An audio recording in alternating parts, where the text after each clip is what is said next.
Grande soddisfazione oggi per l'incontro. Abbiamo parlato di vari temi, in particolare del territorio, della sicurezza del territorio e della valorizzazione del paesaggio. Ho personalmente appunto richiesto che questi due valori vengano tenuti assieme e che non siano trattati l'uno in contrasto con l'altro argomento. Si è poi parlato anche di infrastrutture, dell'importanza di avere un Veneto che sia molto ben collegato con il resto delle regioni italiane e con il resto del territorio europeo. Abbiamo dato la collaborazione degli ingegneri sui temi di ingegneria, che sono moltissimi e vanno dalle infrastrutture alla sicurezza, alla gestione del territorio, alla digitalizzazione,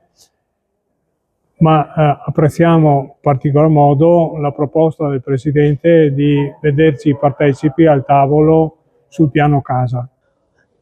Collegate al piano casa c'è anche il tema importantissimo del riuso, che ha una valenza trasversale per quanto riguarda il coinvolgimento delle competenze degli ingegneri ed è fondamentale che vengano coinvolti fin dall'inizio della programmazione e possono dare un contributo non solo legato alla parte edilizia, ma di più ampio respiro e di più ampie competenze, tanto quante sono le specializzazioni e le specificità degli ingegneri. È importante per noi partecipare sia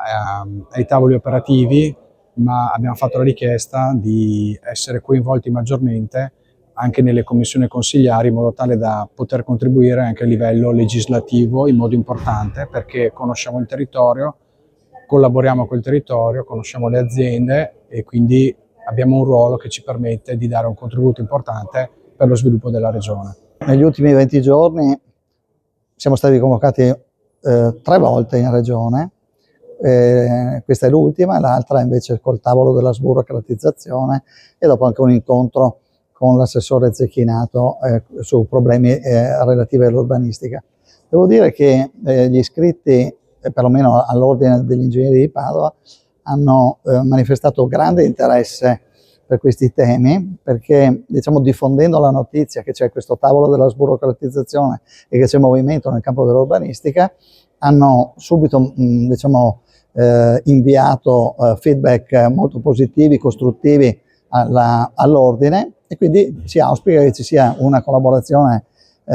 costruttiva tra i nostri ordini e la regione stessa. E un'ultima cosa, avendo nel nostro ordine anche una rappresentanza crescente degli ingegneri dell'informazione, c'è stata anche la possibilità di complimentarsi con la regione perché ha attivato una collaborazione con l'agenda digitale del Veneto e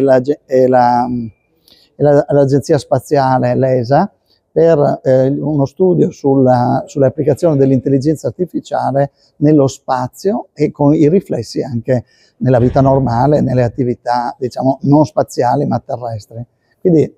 diciamo mi pare un buon inizio di mandato di questo governo regionale.